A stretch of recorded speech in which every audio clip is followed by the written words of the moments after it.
call the January 29th, 2020 meeting of the Eugene City Council to order.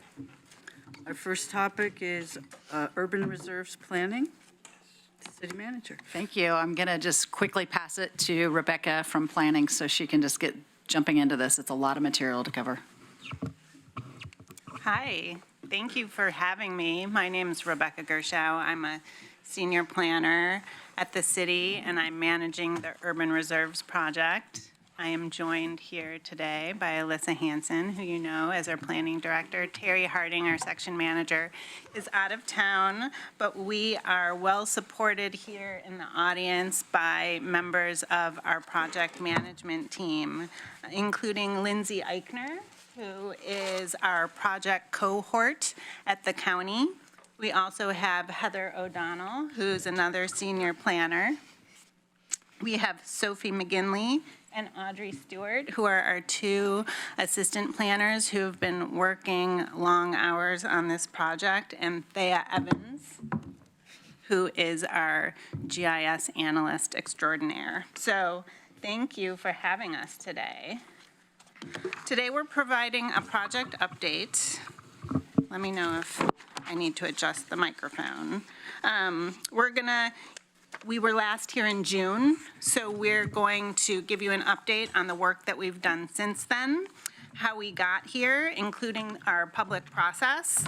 And we're not asking for an action today. We're coming back in the spring with some urban reserve options and a recommendation and asking for action on a proposed urban reserve so we can move forward with the formal adoption process. That's our goal. So, quickly, I've been told to make my presentation brief, so I'm going to talk kind of fast, but you have all this information in front of you, and we have plenty of time for questions. So, as you know, Urban Reserves is a joint partnership between the city and the county. We are planning out for the next 2 generations, as far out potentially as 2062.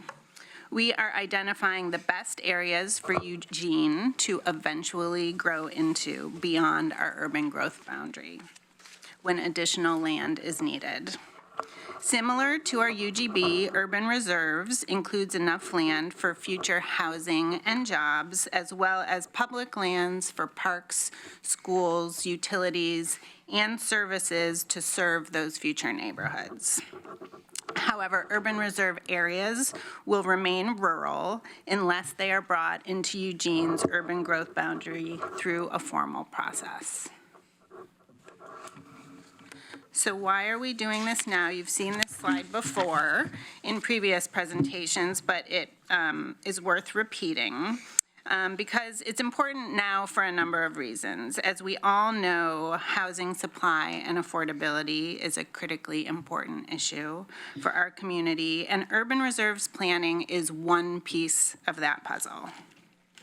As you know also, the City Council, supported by the Board of Commissioners, directed us to do this work and set aside funds to do so to prepare an urban reserves proposal for your consideration. This is aligned with the work of our growth monitoring program and City Council's direction to re-examine our UGB in 2021 if a need is shown. The growth monitoring urban reserve relationship is included as part of your packet as attachment D, and we're happy to talk about that more later. This graph on here that you have in your handouts shows Eugene's projected population out to 2062, the extent of our planning period. Even though we know that population forecasts are almost always wrong, this graph shows an additional 34,000 people that was projected during our 20-year UGB planning period. So that's that blue line there, and it goes from 2012 to 2032. Then we used updated population estimates from 2019 to project the population for urban reserves between 2032 and 2062, which is an additional almost 50,000 folks, getting us to a population of 262,000 people out in 2062.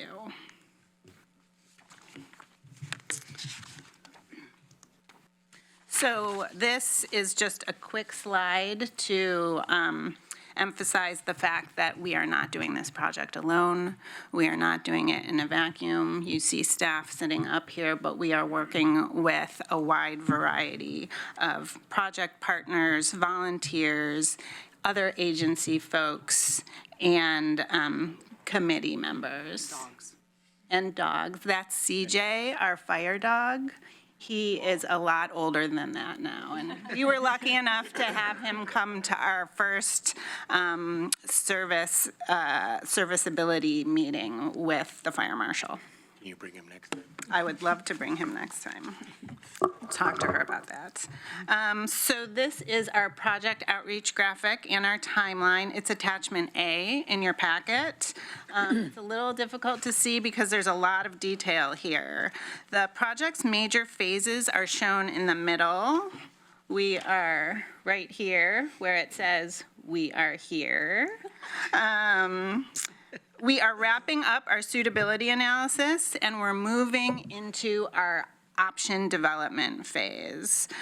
So this shows project committees, including planning commissions, council, and the Board of Commissioners on the bottom, and other public engagement opportunities along the top. It includes a variety of ways for the public to weigh in, including large open houses, smaller area-specific meetings, and online engagement. We have a very robust project webpage, which I encourage you to check out if you haven't already.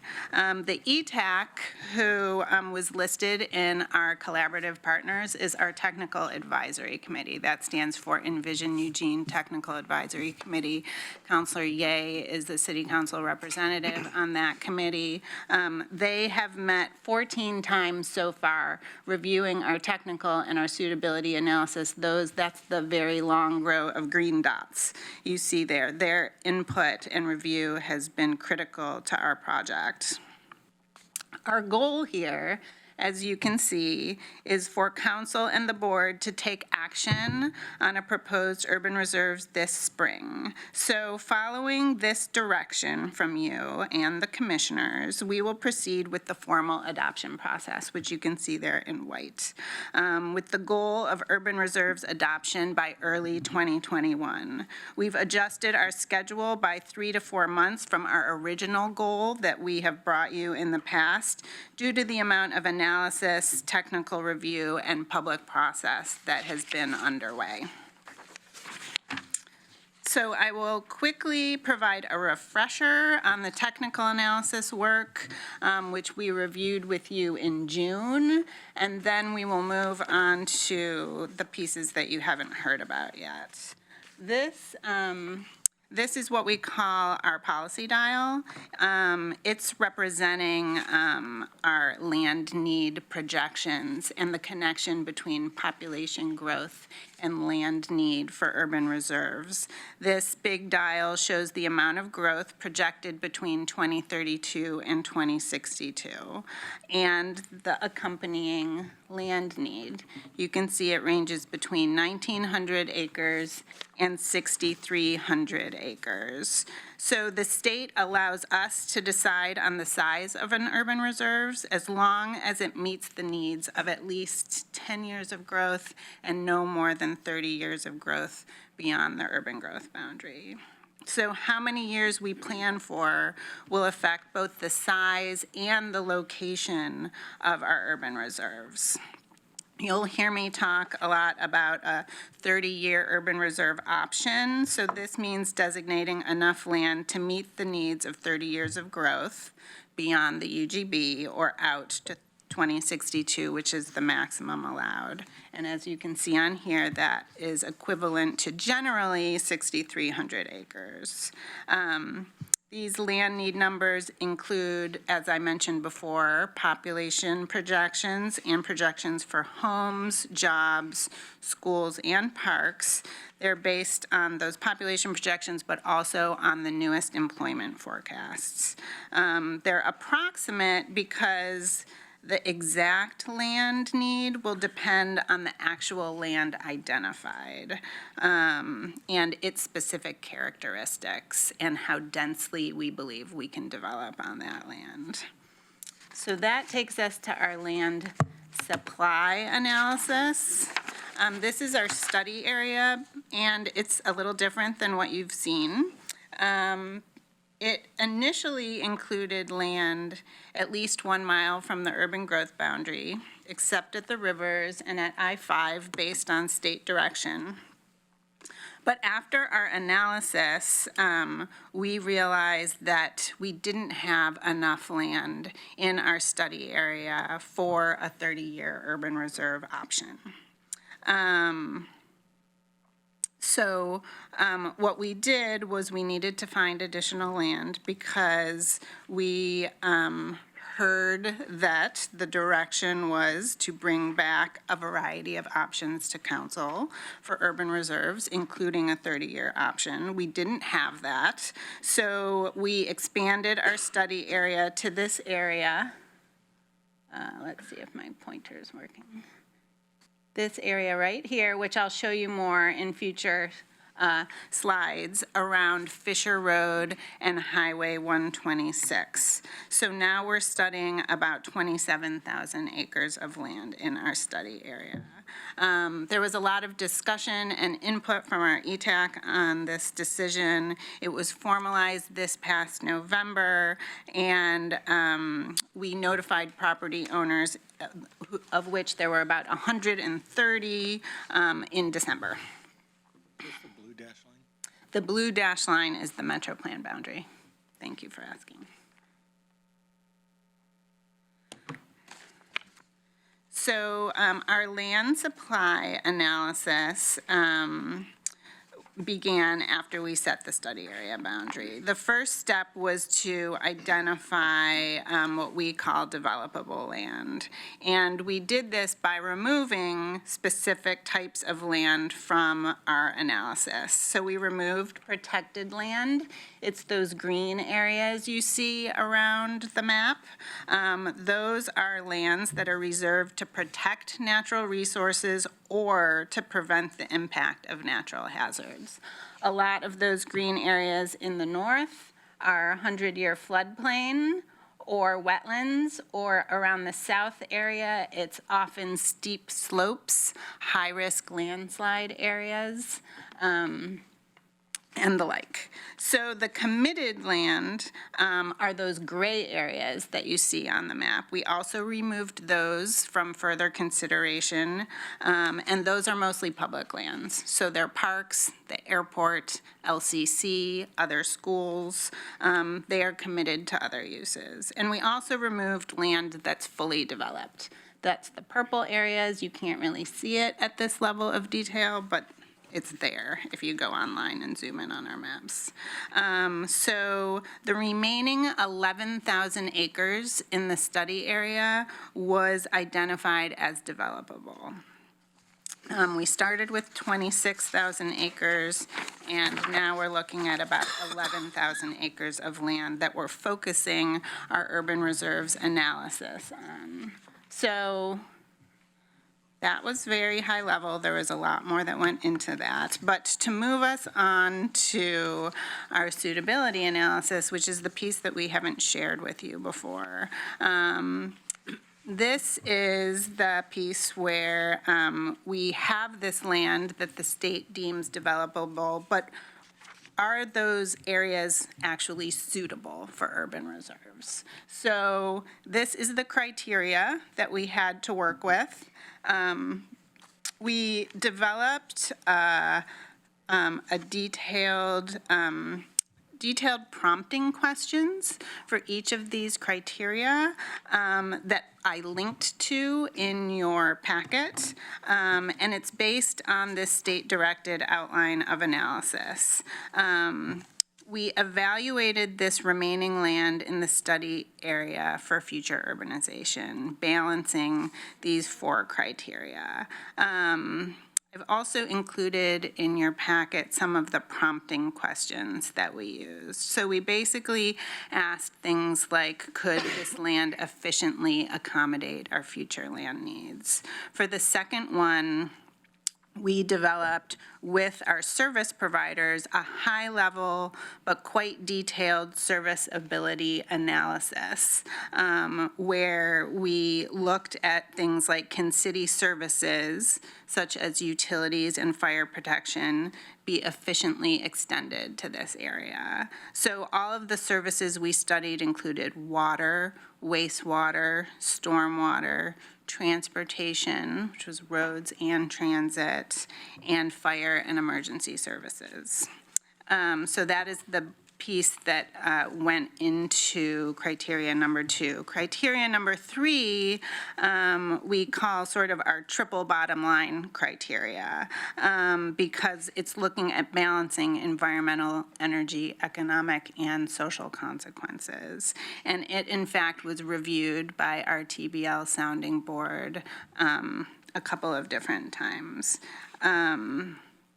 And we also looked at whether urbanization would be compatible with surrounding forest and agricultural uses.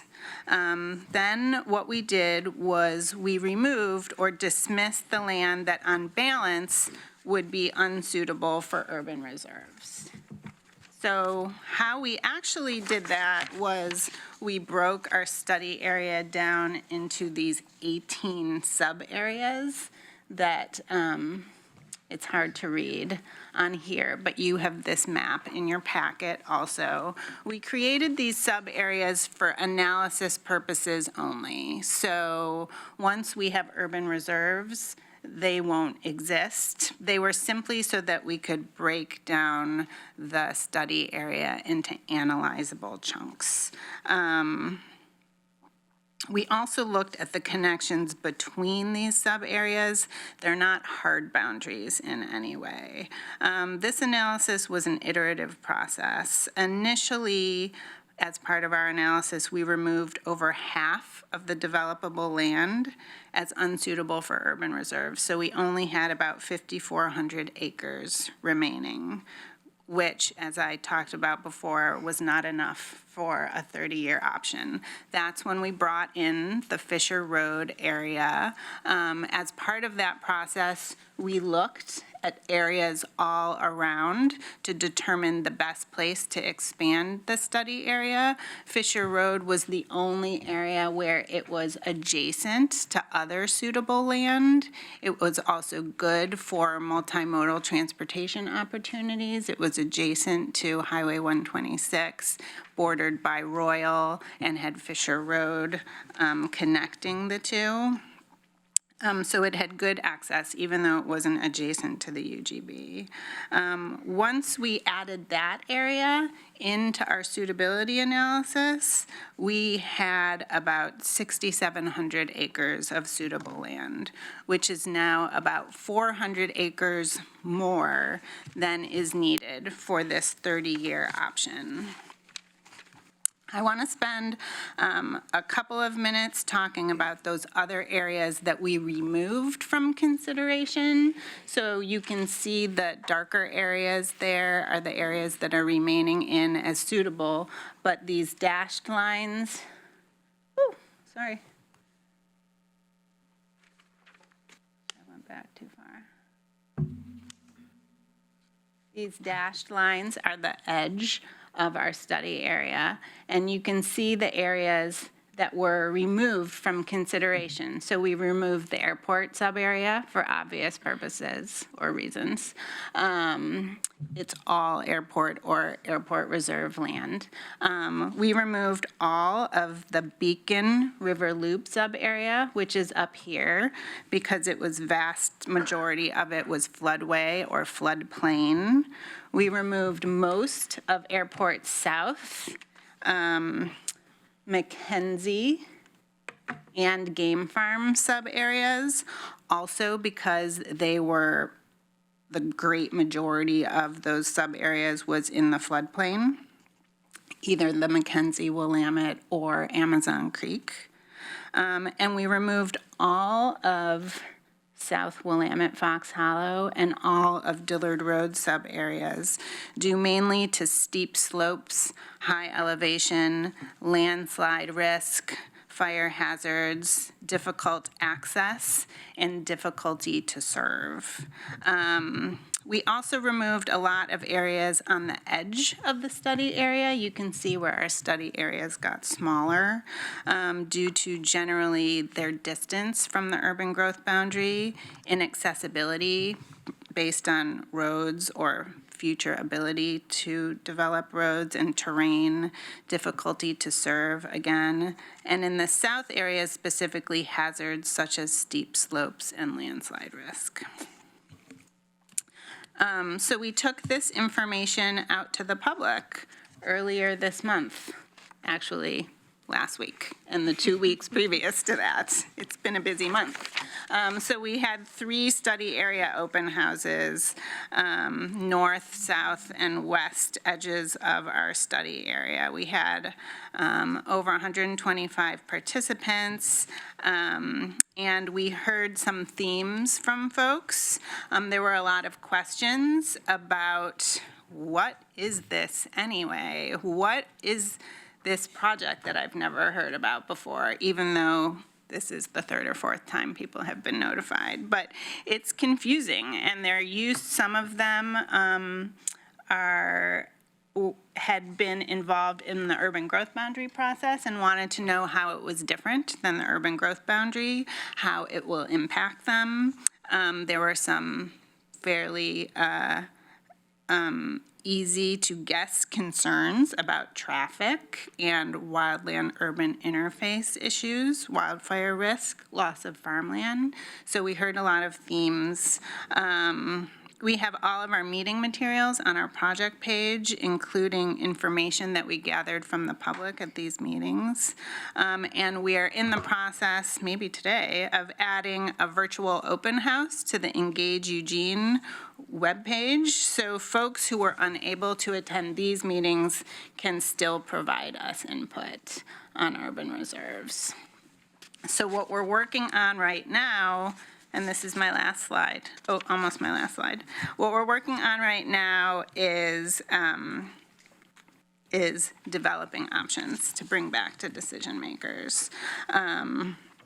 So this is the order in which we are able to select suitable land for urban reserves from the area that we have left as suitable. We're able to select first those areas that are already designated for non-farm or forest use. So we first look at areas that are already designated for housing or commercial or industrial in the county. And then we look at those marginal lands, so lands with marginal soil value for farming, and those are often for housing as well. The last priority for bringing into an urban reserve are farm and forest lands. And the absolutely last quality is, or the absolutely last priority is the highest quality soils. So now that we have this pot of suitable land, we are pulling from it in this order to create some urban reserve options for decision makers. We've started this analysis. We will be crafting options, including a 30-year option. We will need to remove about 400 acres from this land to get to that. We are working on this with our technical advisory committee. For other reserve options, we'll also need to focus first on not including the higher quality soils from further consideration. So I'm just pointing this out because there is some flexibility for topography and serviceability, but we can't just pick and choose the areas that we like from these suitable lands. We have to focus on this state-directed process. So this is my last slide. So like I said, we're developing these options to bring back to folks in the spring. Before that, we will be reviewing them with our technical advisory committee and other groups.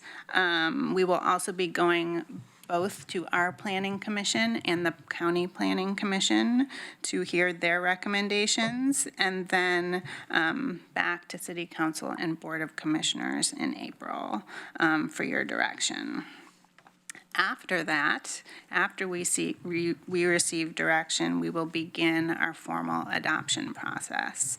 And the pieces of that include developing IGAs with the county and with service providers in our urban reserve area. So we can't start that until we know what our urban reserve area is. Drafting an ordinance, code updates, metro plan and comprehensive plan amendments, and a complete adoption package with findings. So that is the next step of the analysis. But today we are interested in getting your questions and clarifying anything that we have left out. Thank you for listening. Thank you very much. I have Mike and Alan in the queue. Other counselors at this point? Mike? Thank you very much. I appreciate the presentation and the update. Thank you. This is quite a lot of work. And you just said something, and it made me have yet another question. But did you say Metro Plan update? Did I hear that? Metro comprehensive plan and Metro plan amendments. Why do we still have participation in Metro Plan after we've split the UGBs? I mean, what's the legal reason for that? The legal reason is that the UGB's split, but the Metro Plan, we have an Envision Eugene Comprehensive Plan that has a lot of blanks in it. There are chapters that haven't been populated yet. We still rely on the Metro Plan for a number of those chapters. One of the bigger issues with respect to urban reserves, it's not an issue, it's just how it is that the map that we rely on is still in the Metro Plan. And urban reserves have to be shown on our comprehensive plan map. Right. So that'll be updated. You know, Let me ask if I could, I'm sorry for the interruption. When do we plan to be done with the Metro Plan and be solely operational with our own comp plan? That is a good question. No, not never. We actually do have a plan to populate our Envision Eugene comprehensive plan and fill out those chapters. 3337 never gave a deadline on that sort of stuff, did it? No, and we could have remained in the Metro plan as well. I mean, it didn't say break up the Metro plan. It said break up the establish urban your own. growth boundary. Right. And so we, as a city, chose to have an Envision Eugene comprehensive plan. And so that's something that we are working on in amidst all of our other projects. I think the next chapter you will see is housing. There will be some work also as part of urban reserves. We are working on transitioning all that we can over. But we also, I mean, there are a lot of regional things that we still share. So their question remains where that information will land in a comprehensive plan. So. Okay. As I look at the timeline here, and thank you for that, that helps. I'm not hearing that we have a concrete plan for completely done with the Metro Plan. Am I pretty close there? We don't have we want to be out of it by this date. no, and I don't think there's ever been a full intention by Springfield, Eugene, or the county to completely not have the Metro Plan anymore. There are regional issues, and it is a good vehicle to address regional planning issues. But there certainly are major steps that I think we do plan on taking to sort of have Metro Plan contain only those regional things. Doesn't that make us kind of a hybrid? I mean, don't other municipalities in the state kind of have to have their own separate comp plans? No, you just have to have comprehensive planning. But yes, we are a hybrid. Yeah. As I look at the beginning here, as I look at the timeline, this is, as I'm reading it, the third time we've had a review of where we are and an update. That's correct. So I'm having trouble remembering. Perhaps you can remind me at which point we weighed in at any point with any kind of a vote or any kind of council thoughts around any of the policy questions involved in the assumptions? Did we do that? We discussed the policy assumptions at the first meeting. But we didn't vote, or council didn't say, we didn't get in that, okay.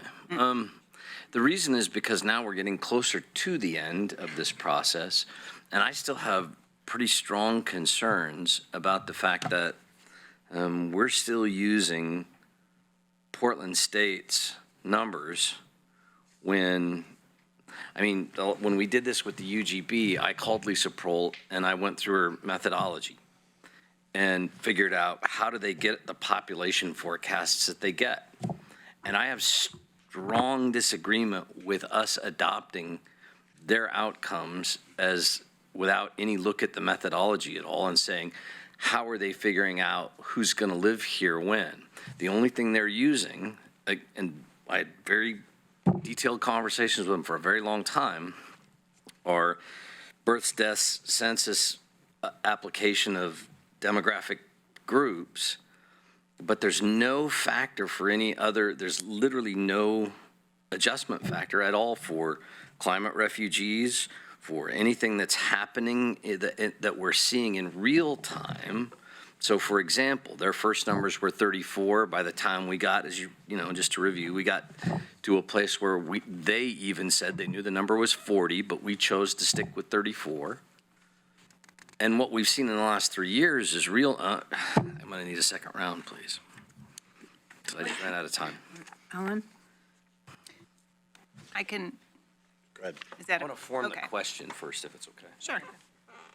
Well, my recollection of that issue is that if we had changed the assumptions, then we'd have to go back and change a lot of the assumptions through the process, and it would take us a long time to get there, and we wouldn't be anywhere near this point in time if we had gone back and had that conversation. So we decided to keep it all consistent. If we changed it, it would be inconsistent with the stuff we did in Eugene. Is that correct? There's the legal issue there kind of trumps the discussion on whether we like it or not. It used to be the county adopted population forecasts for all the jurisdictions within the county's boundaries. And a few years ago, that process was changed by the legislature. And now we have to. The Portland State University Population Research Center has been dedicated to determining the population forecasts for all the jurisdictions in the state. And the statutes require, we shall apply the current final population forecast of Portland State when changing the comprehensive plan or land use regulations. So across the state, everybody has to use PSU's numbers. And we actually have some opportunity to provide input as they formulate those numbers. They send us what they think the numbers are, and they are required to consider and, if appropriate, incorporate available local data and information about local conditions. And they have a few things that they have to look at, but there's nothing that we can do to require them to consider something like people moving here due to climate. And on top of that, the issuance of the final population forecast by PSU is not a land use decision and is a final decision not subject to further review or appeal.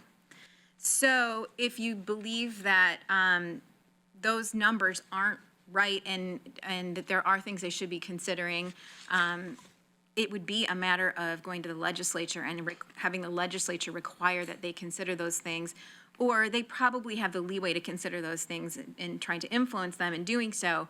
But we have to use those numbers right now. I want to point out that we also get new numbers from them every 4 to 5 years, so they are trying to keep, a regular cycle. So it had been a long time between the last ones. I'm out of time, but I'd love to be debating this because I have other questions. And we also determined that we were going to be doing this on a periodic basis and going through this process, so we would just update those numbers when we went through the process again. So it wasn't that critical that we have the exact right number, which we'll never have. Go back a slide, 2 slides actually. So this process that you're going to go through next, which is the development of the options, can you go through a little bit more detail about how you go through this first, second, and third? So, and how you, so the first ones you go through, and then you take those out, and what exactly is an exception area? And second, you go look at those, and then you take those out, and then you finally get to the third ones. But if you've already got to 400 after the first one, you don't need to do the second one. Have I got it right? Right. So, yes, you basically have it right. So exception areas are exceptions to the resource land. So the assumption is most of the lands in the county are resource lands, so they're agricultural or forest resource lands. So exception areas are those lands designated for housing or commercial or industrial. So we know, based on our numbers for these, that we only have about 1,200 acres of these exception areas plus these marginal lands. So we know that we're going to have to be focusing on these third priority lands, which are these farm and forest lands. So what we've started doing is doing a soils analysis, or looking at the soils analysis that already exists from USDA, and interpreting that for these third priority lands, and looking at the highest value soils first. And there's a classification system which you have to use.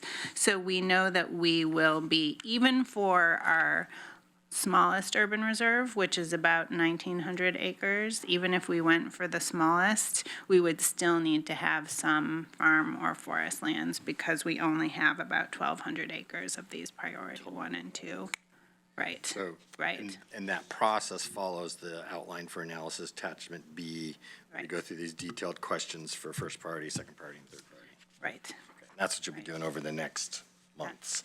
Exactly. Yep. Okay. And that's how we are crafting these options that we will share with folks. On the areas that were taken out of consideration, and this is suitability analysis, why was the South Airport South section taken out? Oh, that slide would have worked. So Airport South is the majority of that sub-area. This one actually doesn't show it very well because it's already taken out, is in the floodplain. It's in the Amazon Creek floodplain. You can see it more on this one, those gray areas. This is all floodplain. Amazon Creek comes through like this. It's also directly beneath the airport runway. So what you could develop there would be limited. We brought in a little bit of it. This little corner, this little triangle was actually part of the Airport South. It's out of the 100-year floodplain. And so we combined it with this Clear Lake sub-area. Blue body to the left is Fern Ridge. That blue body to the left is Fern Ridge. So when we looked at bringing in that Fisher Road area, which had these transportation connections here, our ETAC encouraged us to look farther north, just above. This is the Amazon Creek diversion channel.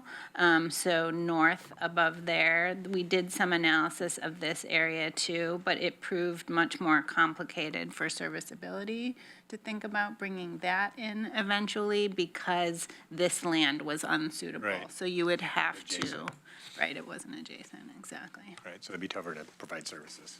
Correct. Okay. Chris, Good analysis. It's a lot of when work. he's done. Thank you. What day are we going to get done? You will tell us. A Wednesday? Wednesday, Tuesday, because we have meetings on a Tuesday. Thank you. I'll repeat again, because I've said this before and you've answered it before. When you do this work and you're deciding how many acres we want to put into an urban reserve, you're not allowed to consider land by the affordability of the homes you can build on it. So in other words, we put land into an urban reserve, but we don't consider We would prefer lands that can be built on more cheaply or would cost less money. We have to just include it based on its suitability as land, not whether it's affordable land. So the question I have is, when you looked at this, and I know you're not supposed to have it be a factor in choosing, but can you give me an idea of what proportion of the land we're studying is land that could be developed at a relatively low cost as opposed to land that is more difficult to develop on, hard to get utilities to, it's on steep slopes, it's wooded, you know, what's the flatter land that might be more affordable for building homes on? Did you do any sort of a numbers on that? We didn't do numbers on that. We did high-level numbers for serviceability. Yeah. We did sort of order of magnitude costs for serviceability, which we know those utility improvements and street improvements impact the cost of development. So in that area, that was the closest that we got to doing cost estimates on that. We did look generally, as part of our suitability analysis and part of the criteria, at other things such as accessibility, and things that impact serviceability also impact ease of development. Flat land that is near existing infrastructure, near existing roadways, or near roadways that aren't at capacity for traffic and things like that. Do you have numbers for those kinds of? We don't have numbers, but we have discussion in our suitability analysis in each area. If they are areas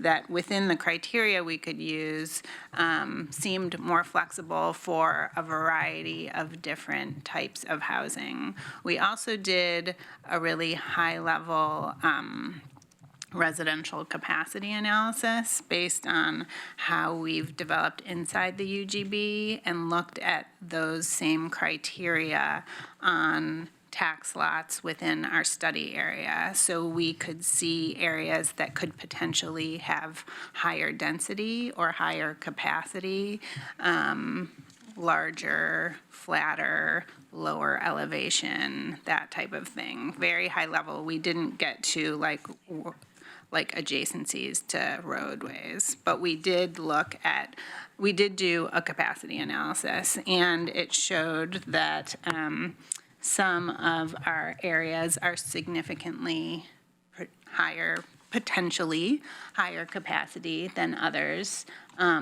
Aubrey, Clear Lake, these areas to the west, much higher capacity than some of these areas that are steeper slopes to the south. I guess what I'm encouraging, recognizing that you're not legally or legislatively bound to consider affordability as a factor, but as you have your discussions and you're looking at removing 400 acres, I would encourage you to remove 400 acres that are at the more expensive end of development rather than at the more affordable end of development, as a kind of an unofficial, informal factor in your considerations.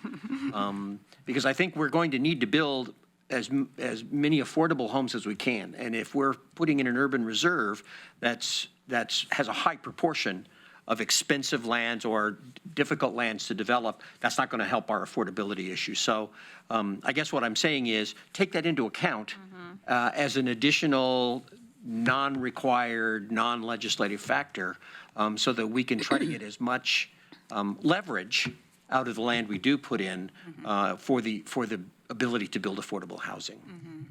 Take it into account as much as we can. Exactly. Thank you. I'm going to put myself in the queue. Any other counselors for a first round? Could you, first of all, this is a huge project. We met together, and I really appreciate the steps you went to. It seems really clear and logical, and it's an important subject both for housing but also protecting our good soils. I like Chris's idea of looking for the more affordable lands. Could you go to slide 7, please? Slide which, sorry? That's the one with the speedometer on it. Oh, the speedometer. There we go. That one.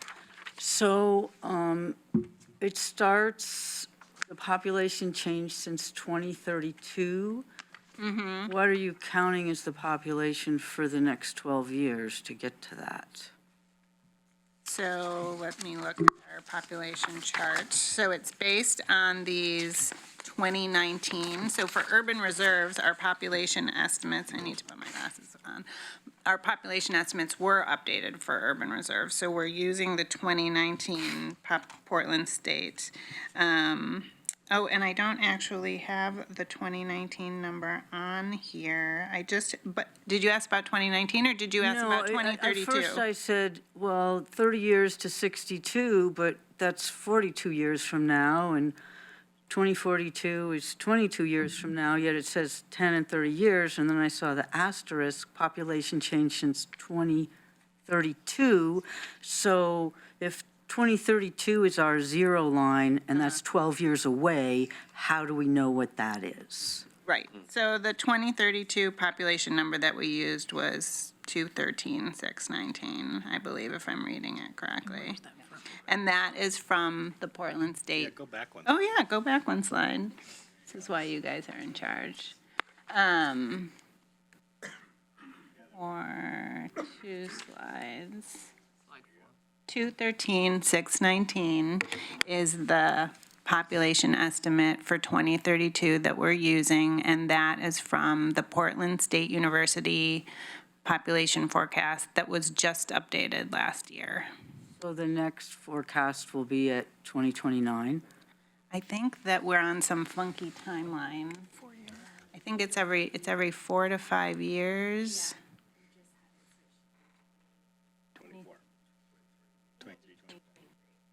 We believe 2023. So if that number changes from what we're expecting, flood refugees or whatever, will we then have to adjust the amount of acres for that next 30 or 6 or 10 or 30 years?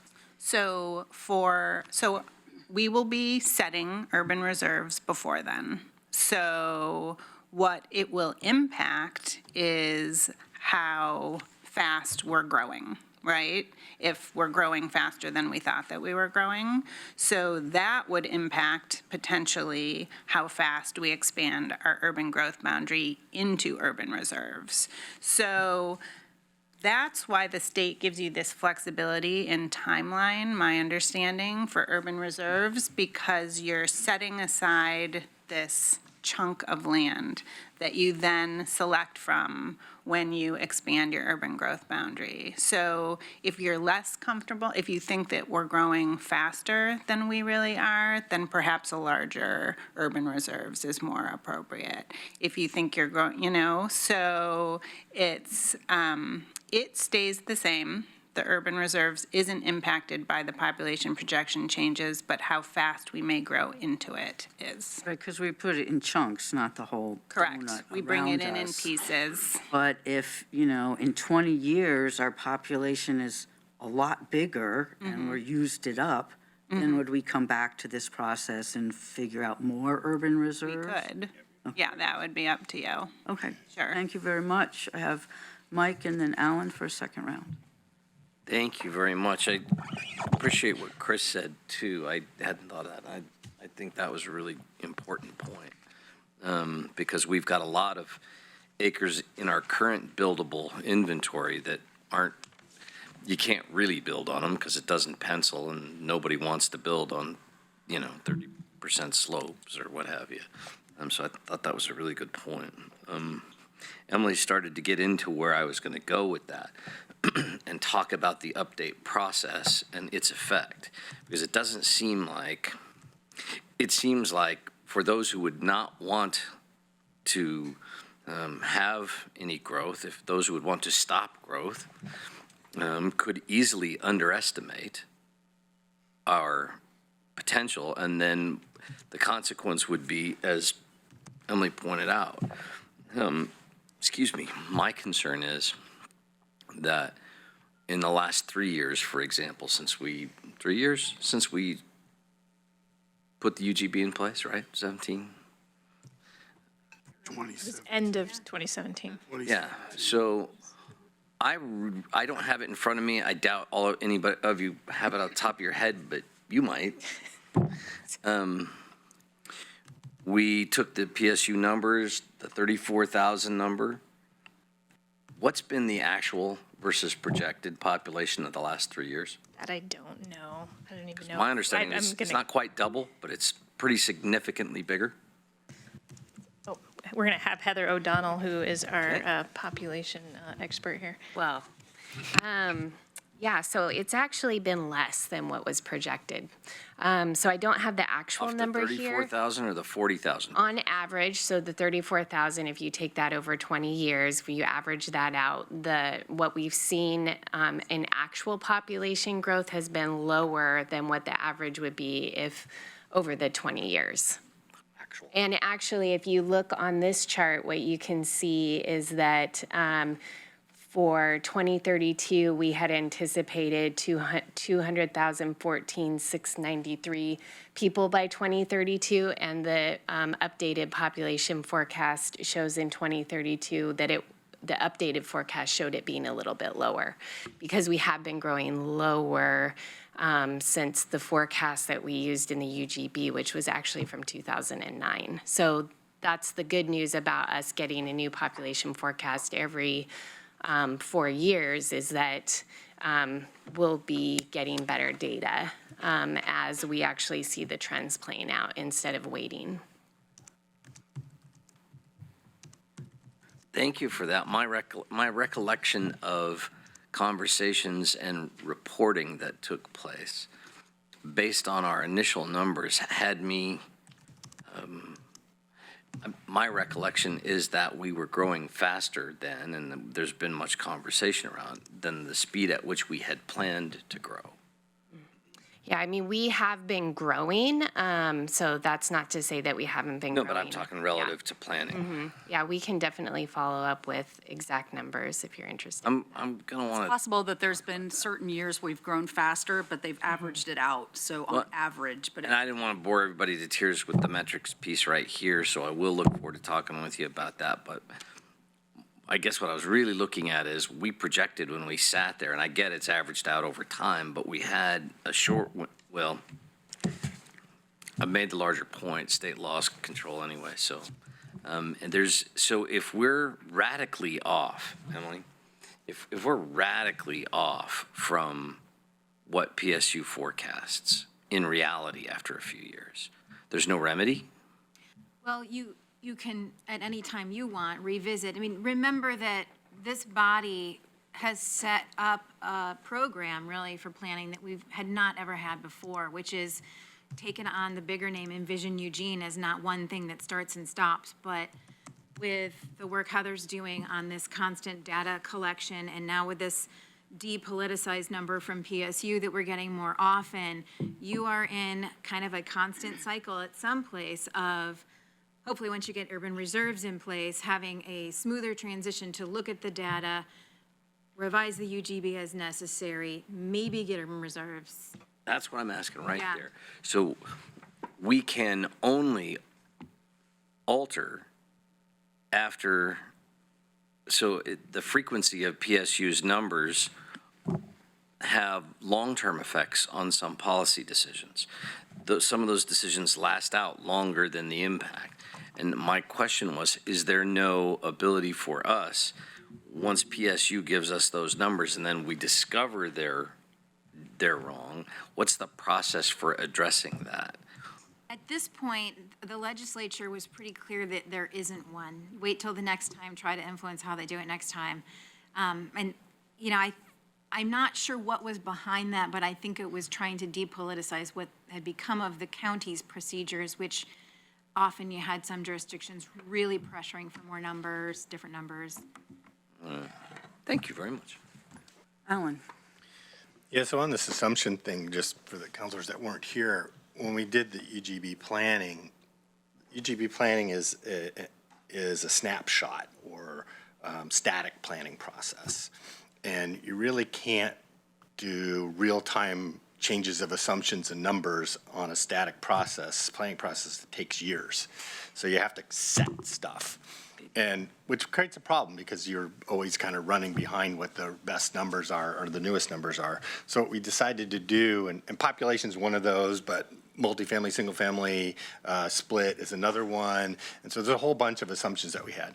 So what we decided to do was stick with those existing assumptions, but every 5 years, we were going to come back and look at that.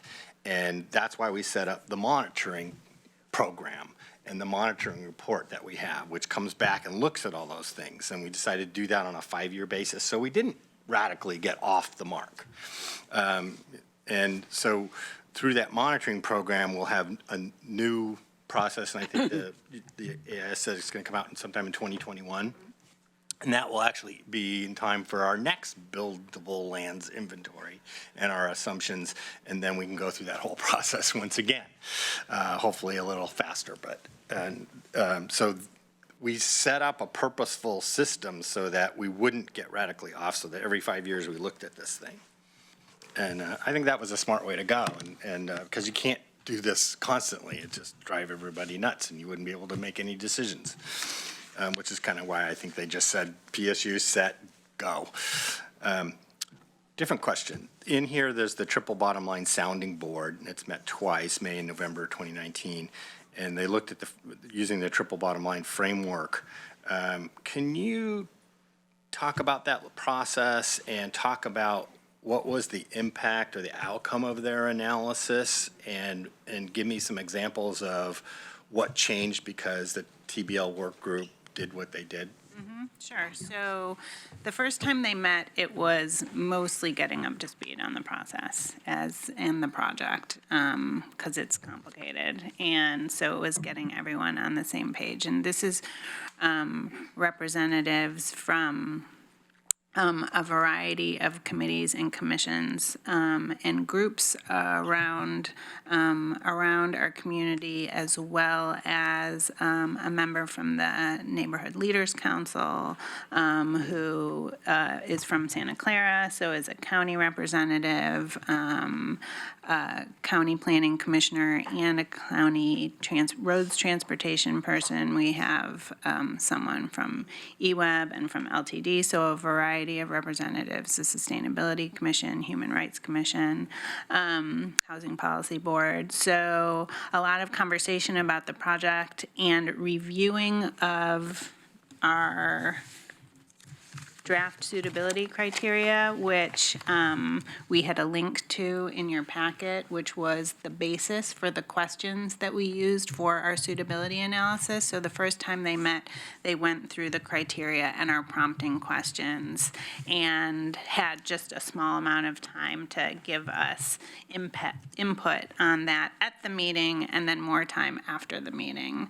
And then in November, they reviewed our analysis. But what we did was they did not review all 18 sub-areas because we were kind to them. We gave them 2 different representative sub-areas, one in the west side, the West 11th Green Hill sub-area, and the Dillard Road sub-area, both very different, one southern and hilly, one western and with wetlands and other issues. And they mainly focused on that third criteria that looked at balancing environmental issues, social issues, economic issues. So they looked at it with that lens, provided a lot of really good questions and input on our analysis, a lot of which was, how come you didn't do this? Wanting to get into even more detail than we got into. People representing their different interest base. We had a lot of questions about protecting farmland, and so there was some conversation and a little bit of frustration about how the suitability criteria didn't address farmland preservation directly, that wasn't until a later phase. So we have a list of input from them that we have gone through and looked at whether we could make changes to our suitability analysis with it. And we're actually still in the process of responding to them. And so that would result in some being taken out of the analysis. Some areas. It was after we had already taken areas out. It was sort of fact-checking and making sure that the criteria and the questions that we used made sense. And we got general support from them, but also a wish that we could get into more level of detail. So there were conversations about putting some of that level of emphasis the next time when we are looking at potentially bringing land in from the urban reserves into the urban growth boundary, where the level of analysis gets a little deeper, using some of that input there. Yeah, because, I mean, that's why you have these committees, so they can delve into the details and represent the city's interest and our interest in doing that. Can you get us the list of the names and the food groups that they belong to for both the TBL work group and the ETAC? Yeah. 'Cause those have changed over time. And Sure. and Sarah, that's come up many times. Can you make sure that in the future, whenever anybody puts something like that in an AIS, that they also include the names of the people? Or is going like, who are these people? And they change. Sure. So in the future, that would be great. Thank you. Thank you. We're out of time for this topic, but I have Betty in the queue, and then we'll move on. Thank you. I agree with Alan about knowing the list, so if you call somebody experts, I'd like to know who it is. It's the But- Betty Taylor rule.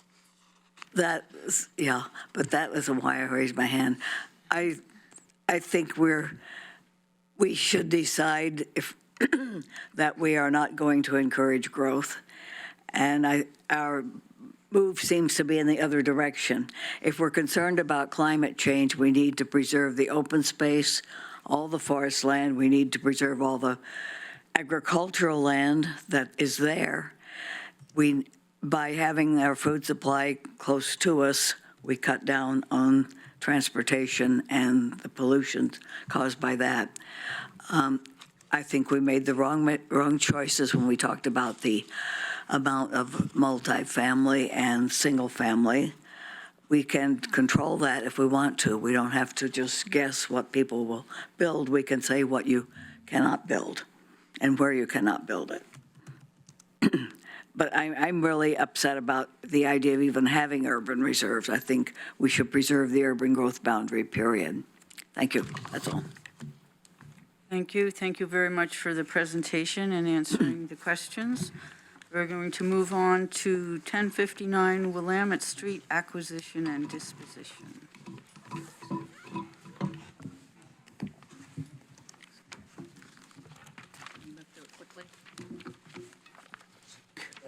I noticed. You did? Wow. Well done, Betty. You're learning. That's awesome. Learning after all these years. Get it down, then you're going to. Good afternoon, councilors. I'm Michael Kennison, Director of Community Development, and I'm here with Stephanie Jennings, our Affordable Housing Programs Manager, and Allie Camp, who is our new Development and Investment Liaison with the city. And we're here today to talk to you about 1059 Willamette, otherwise known as the former LCC Downtown Campus building. So today what we'd like to do is share a vision for the project, an option, if you will, for moving forward on redevelopment of the site. Just as a reminder, this is a site that was identified for investment in our downtown urban renewal plan. And then we are asking you for two things today. We're asking you to consider approving the use of community development block grant funds to move forward with the project, acquire it. And we also are proposing a property disposition process for you that would allow us to put steps in place so we can continue moving forward after acquisition. And with that, I'll turn it over to Allie. Okay. Eugene lacks housing affordability, availability, and diversity of type. Our efforts with housing tools and strategies, the TAC report, and Eugene Springfield Consolidated Plan are all working towards increasing the supply of housing units for folks of varying income levels in our community. Traditional affordable housing developments target folks that earn 60% and below of the area median income, the AMI. The housing supply continues to be built because of the level of financial subsidy available, such as tax credits and home funds, making these projects financially viable. The city provides land in order to leverage these other subsidies. Market rate developments continue to be built in Eugene. These projects are financially viable due to the high demand for housing in our community. When demand is high, rents will also be high. In order to secure housing, tenants are often paying more than 30% of their income to housing costs, meaning that they are rent burdened. This project is an opportunity to utilize the Federal Community Development Block Grant, CDBG, funds we have available to increase the housing supply for incomes between 60 and 100% of AMI. We are calling this moderate income housing. The CDBG resource allows us to be flexible and creative with providing this needed housing. Staff are examining the possibility of incorporating units at both 80% AMI and market rate for this project. This will help to fill a gap in the housing affordability spectrum, allowing folks to graduate out of the 60% AMI housing, save money, and work towards financial security.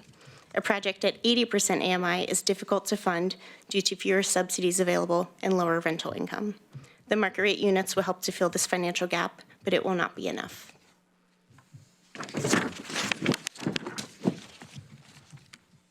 This project is supported by many of the city's existing plans and goals, too many to go into detail about. However, I would like to highlight a few.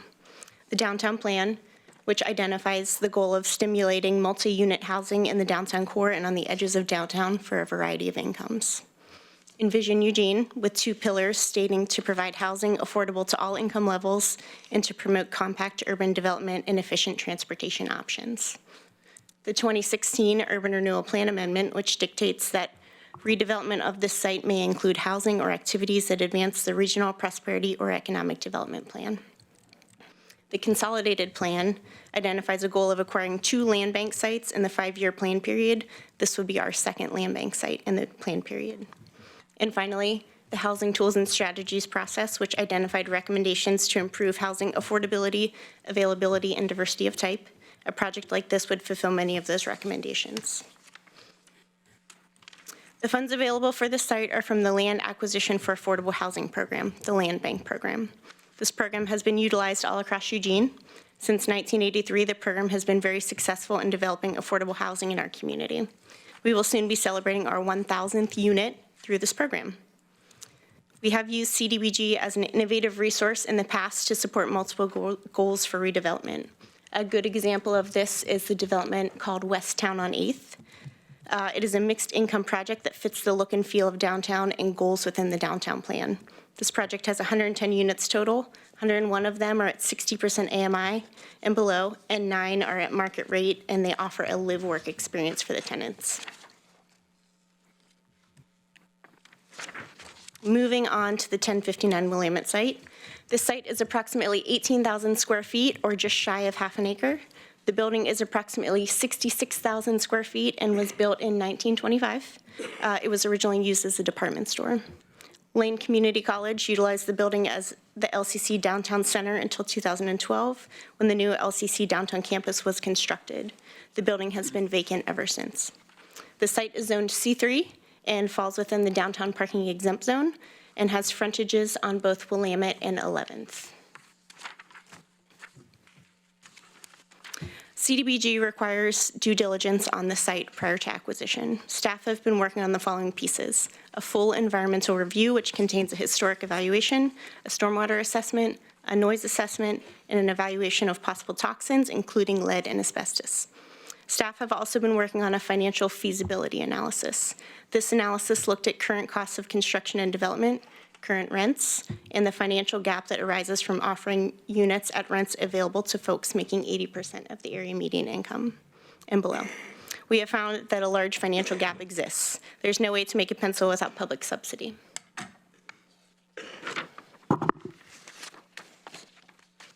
Our project vision is to provide a housing development in the downtown core at a variety of affordability levels. We can achieve this by leasing 51% of the units to households earning 80% AMI or below, and the remaining 49% of the units at market rate rents. The mix of units and price range are driven by the funding source, the CDBG funds. The 80% AMI units help us to meet our housing affordability and availability needs, and the market rate units help us to fill the financial gap of the project. Our vision also includes an active, engaging street face that brings people to this block and implementing compact urban development that encourages the use of transportation options. The site's directly across the street from the LTD downtown station, which helps us to achieve that. To better understand what the 80% AMI project vision looks like, here's the local HUD standards for what income level this project seeks to accommodate. The 2019 annual average wage, as reported by the Oregon Employment Department, identified a couple of these professions that fall in this income bracket: office clerks, waiters and waitresses, customer service reps, teachers, assistants, and retail salespeople. They all fall within this 80% AMI bucket. All of these professions can also be found in our downtown core.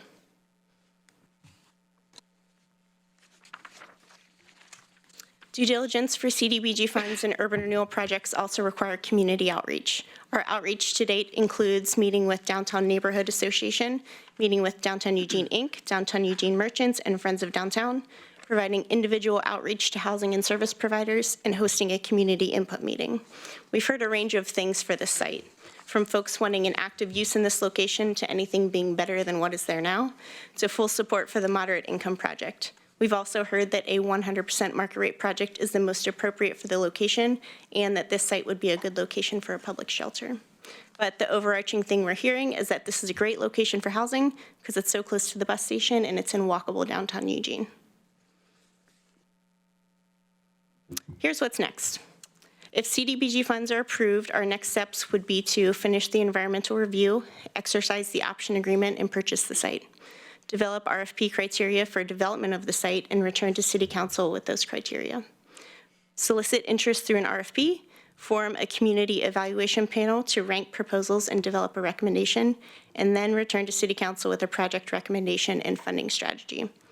We know additional steps will be needed to support the development of this project. These additional steps include considering potential funding sources, such as urban renewal, MUPTI, and the moderate income housing fee from past MUPTI projects. All of these require additional council action, which will come once a proposal has been selected. The suggested motions from your AIS are up on the screen, and we are happy to take questions.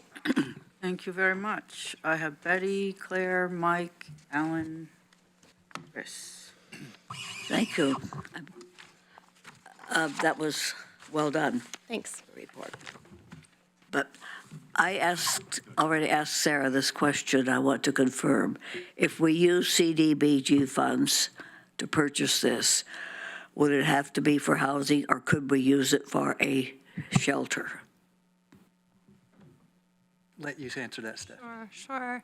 So through the annual action planning process, council allocates the CDBG dollars into different categories for use. Mm-hmm. And so the dollars that we're proposing to use for this purchase are dollars that have been allocated by council specifically to the land acquisition program for affordable housing.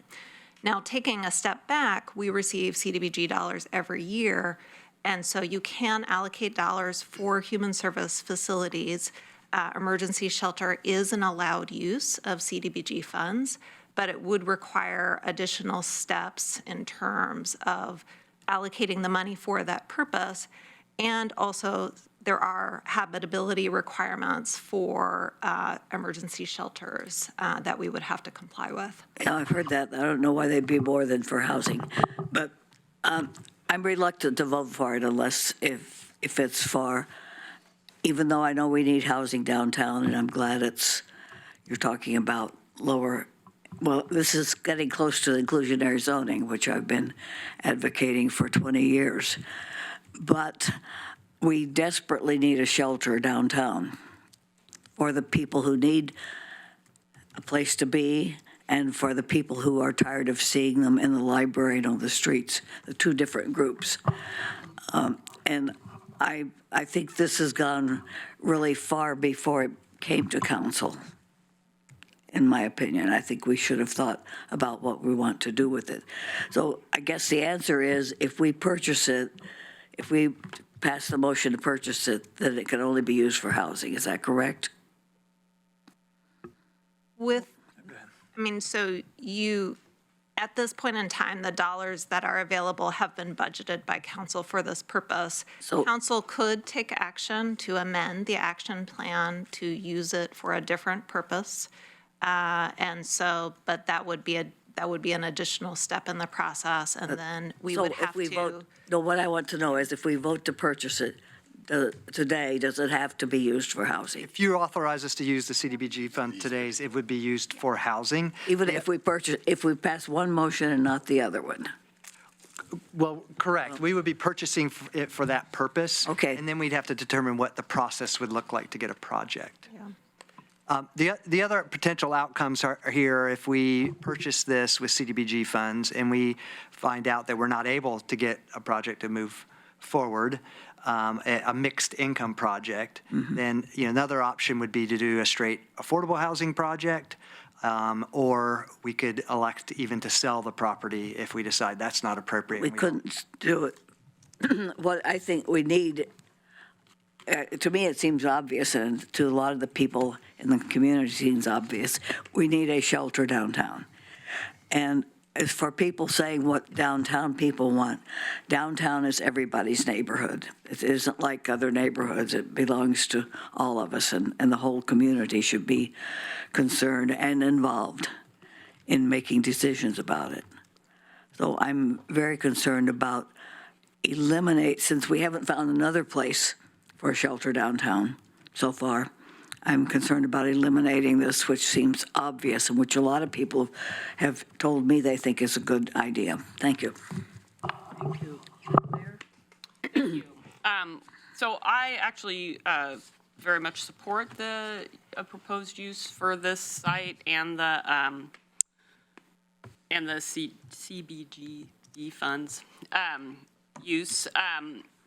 We are in progress on a shelter site as well as a drop-in center site, and hopefully the full council will get an update on that soon. There are a lot of things going on in terms of providing services to our homeless residents.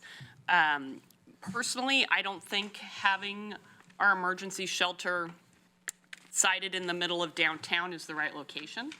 And I think that this kind of workforce housing downtown is much more appropriate and, in my mind, a much better use of the site. So I hope that we can figure out a way to move forward with this. One thing that I note is because it's at 80% of AIM instead of lower, my understanding from our affordable housing providers is that folks who are in our publicly subsidized housing projects right now find it very difficult to move out because the market is so expensive. So if I'm interpreting this correctly, this would provide at least one place in town that could be a potential place for them to move into and then free up those publicly subsidized housing that are for people of even lower income, free up units there. Is that a valid assumption? That's correct, yeah. So you've talked about percentage mix, but there's nothing in here that speculates how many housing units we're thinking might be built there. Has that been scoped out at all? We did a bit of financial modeling to determine how large the gap would be in implementing a project, and we looked at projects between 100 and 150 units. Ultimately, we're hoping that the RFP applicants will come up with the correct number of units for their project. I think at minimum. I think the one challenge with the location is there's not great access to an affordable grocery store. I mean, Kiva is wonderful, but, it's limited, and then there's Whole Foods. So I do think that's one challenge with our downtown, and also there is 0 places to get a prescription filled. So we still have some gaps in terms of creating a neighborhood that can really meet the needs of all the residents there. But I still think, I think it's a very sound use of this property and these funds. Thank you. Mike? Thank you very much. Oops. Can you talk with me on item 2 about the the linkage there and to the kinds of requirements you will have in the RFP, if I'm understanding this correctly. So, for me, for example, I don't think it's a good idea for the city to often be in the development business, but I understand the reasons why that's sometimes, if not required, at least it sometimes facilitates the result that this table would rather see with regard to affordable housing. So if we're using CDBG for this and we get an RFP respondent that does something slightly different, or we just sell it, let's go that way. Let's decide that we don't get the RFPs we need or want, and nobody can figure out how to pencil it. So we say, well, it's cool, but we really do need housing there, so we're gonna sell it privately. We're gonna sell it to somebody else.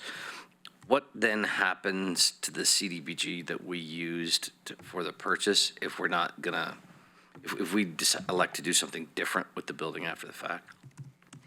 So we would essentially cancel the CDBG project. The revenue from that would come back to the city, and it would be available for use for a different project. I'm going to vote yes today because I think we should, if it's available, purchase the building because housing is a good outcome. I'm not certain that the type of housing you're building is our smartest effort there, but we can have at least that conversation at a future point, knowing that those funds would become available again for affordable housing if we do choose to go a different route at some future point, but we'd have the ability to decide. So I'll vote in favor. Thank you. Alan?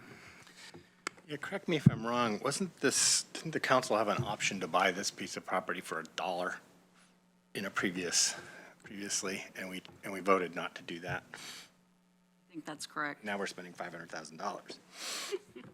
I was on the buy it side of that, but we should always be mindful of when good deals come in front of us that we should look at them very closely.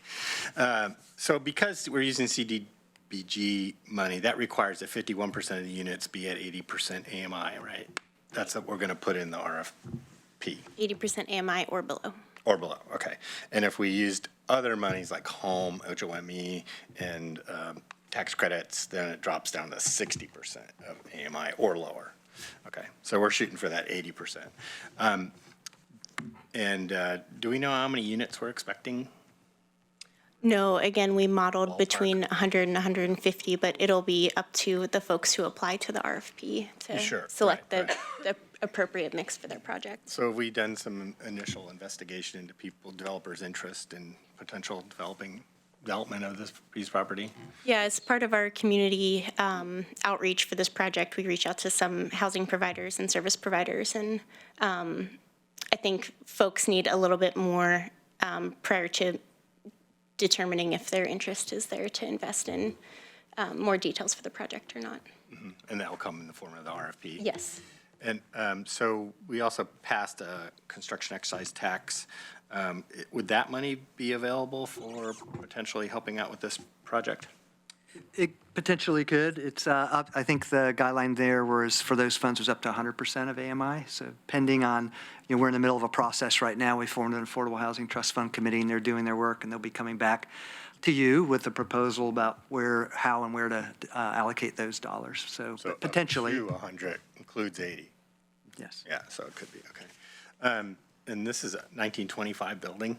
Yes. So did we look at problems, challenges with a 1925 building? We sure did. Before we moved forward? Yeah. I would hope we did. That's this- called due diligence. Right, that's part of the due diligence required with CDBG funds. The initial concern is that the building is historic and none of the original facade has been preserved.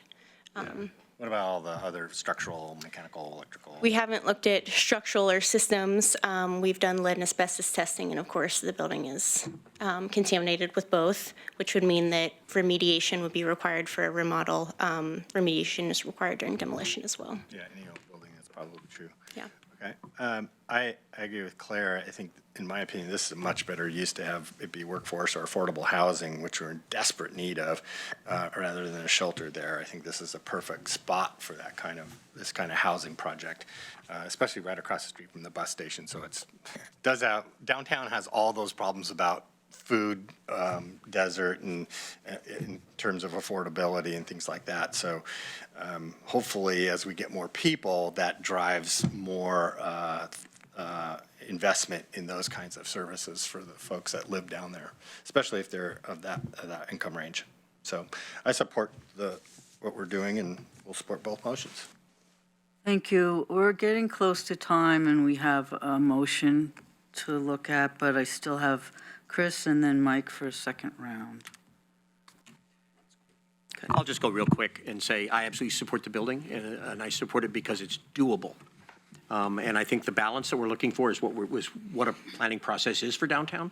I think using the CDBG money shows the intentionality of trying to make this at least partially affordable for the long term, and not just 2 years and then we raise the rates. This would make it affordable within that AMI for a long time.